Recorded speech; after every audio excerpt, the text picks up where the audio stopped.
Is it possible to get your body fat under 10% after the age of 50? Yes, it is. And I'm going to tell you the 4 tips you need to make it happen. Coming up next.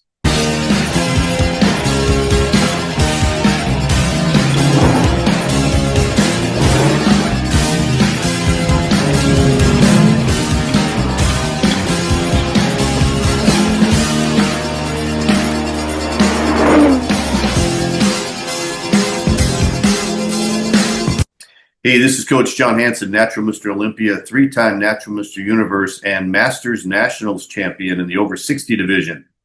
On this video, I'm going to talk about how men over 50 can get down to a 10% body fat level. Now, getting your body fat level to 10% or less is very difficult. It's one thing to lose a little weight and get a little bit leaner, but getting your body fat level to 10% or less requires a strategic plan with training and nutrition. Simply cutting your calories or doing cardio every day is probably not going to get you to 10% body fat. And obviously, when it comes to reducing body fat, the most important thing is the nutrition. So my number 1 tip for getting your body fat below 10% after 50 years old is to eat a diet that's below your maintenance calories, but not too low.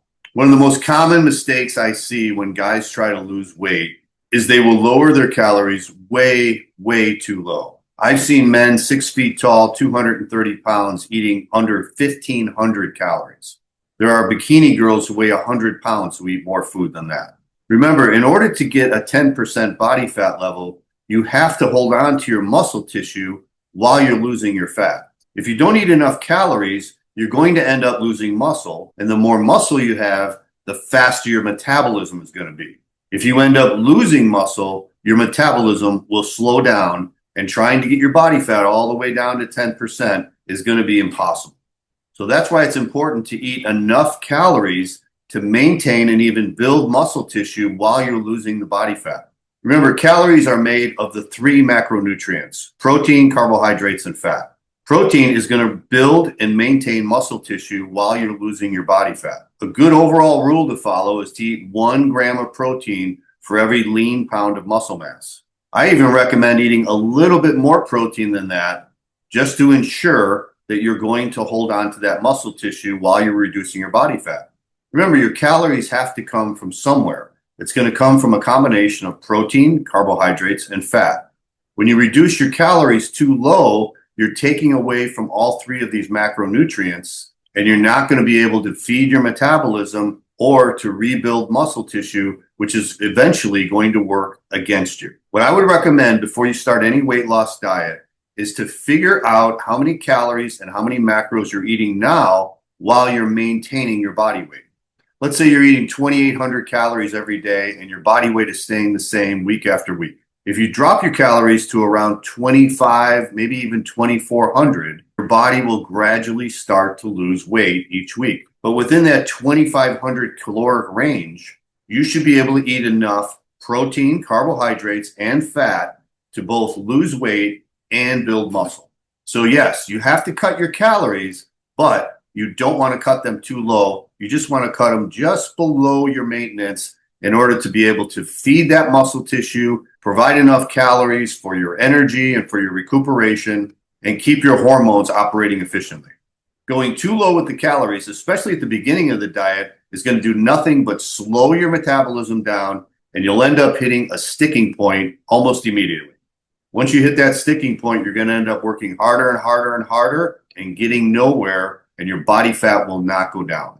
All right, my second tip is don't weight train every day. Some people get so excited about losing body fat and getting really lean that they'll overdo everything, including the weight training. Now, weight training is absolutely necessary in order to maintain your muscle tissue. In fact, if you try dieting with just cutting your calories and doing cardio, you're no doubt going to lose just as much muscle as you will fat. The weight training is absolutely essential, but remember, muscle tissue grows not when you're training it, but when you're resting it. You'll tear the muscle tissue down during your weight training, and then it will grow when you're resting.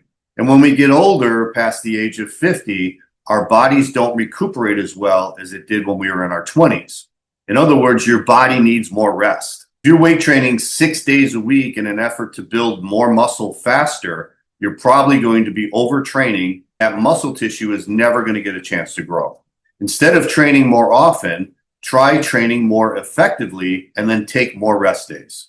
Training anywhere from 3 to 5 days a week will allow your body 2 to 4 days of the week to rest and recuperate. Just make sure that those weight training sessions you do are being performed with the most effective exercises, and your workouts are progressive and intense enough to promote muscle tissue growth. Training hard with the right amount of sets is going to be more productive than just utilizing a lot of worthless sets and working out every single day. All right, tip number 3 concerns cardio. Cardiovascular exercise burns body fat for energy. As a result, cardio exercise is a great adjunct to weight training and to the proper nutrition program in order to get your body fat down to below 10%. However, just like the weight training and just like the nutrition, quite often I'll see people starting off with way too much cardio, more than is needed. Some people, when they start their diet, will start off with an hour of cardio every single day, 7 days a week. The number one factor for losing body fat is eating the right amount of calories and the right amount of macros. When you combine cardio with the correct diet, it will help you to get results faster. However, just like most things in life, more is not better. If you're just starting off doing cardio, I would recommend just starting with 3 days a week at 30 minutes a session. If you do your cardio exercise consistently, your body will adapt and you will become more cardiovascular efficient. At that point, 30 minutes done 3 days a week is not going to be that effective. So then you can increase the amount of cardio. You can increase each session to 45 minutes a session. But my advice is to gradually add the cardio as your body gets used to it. If you're starting off with 7 days a week of cardio, an hour each session, where do you go from there? 2 hours a day? It's better to start off slow, because as your body becomes leaner, it's going to resist losing that last remaining bit of body fat.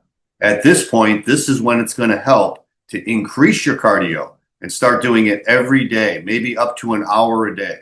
When I was trying to get ripped last year and get my body fat way down, at one point I actually had to do cardio twice a day. But I didn't do that all the time, and I didn't start off doing that. That was only toward the last stages when my body was already extremely lean and I was just trying to bring it down a couple more percentages to get below that 10% mark. And that brings me to my 4th and final tip. Take a break from your diet after 3 or 4 months of intense dieting. The human body is not a machine. You can't just keep pushing it and pushing it and pushing it and asking it to respond. At some point, the body is going to resist change. If you're trying to lose more body fat and get your body leaner to the point where you're under 10% body fat, your body is eventually going to resist that and fight you. The way to get past that sticking point is to listen to your body and give your body a break for a full week. Now, a diet break does not mean that you go crazy and eat everything in sight. As a matter of fact, you're still going to be following a diet during your diet break. You're just going to gradually increase your calories a little bit, and you're going to cut back on the amount of cardio you're doing. By doing less cardio, adding back a little bit more calories, your body will restore itself and you'll get your metabolism moving again. I found through my experience that when I'm dieting for longer than 4 months and I'm pushing my body harder by eating less calories and doing more cardio, my body hits a plateau and I can't see any more results.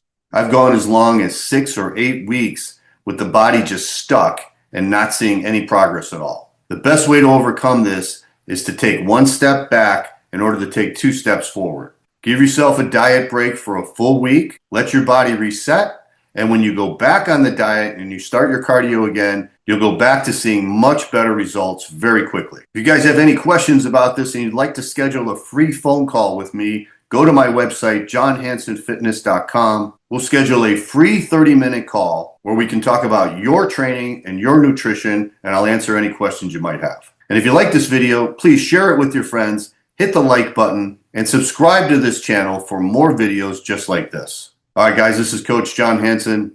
Keep training hard, never give up, and I'll see you next time. Take care.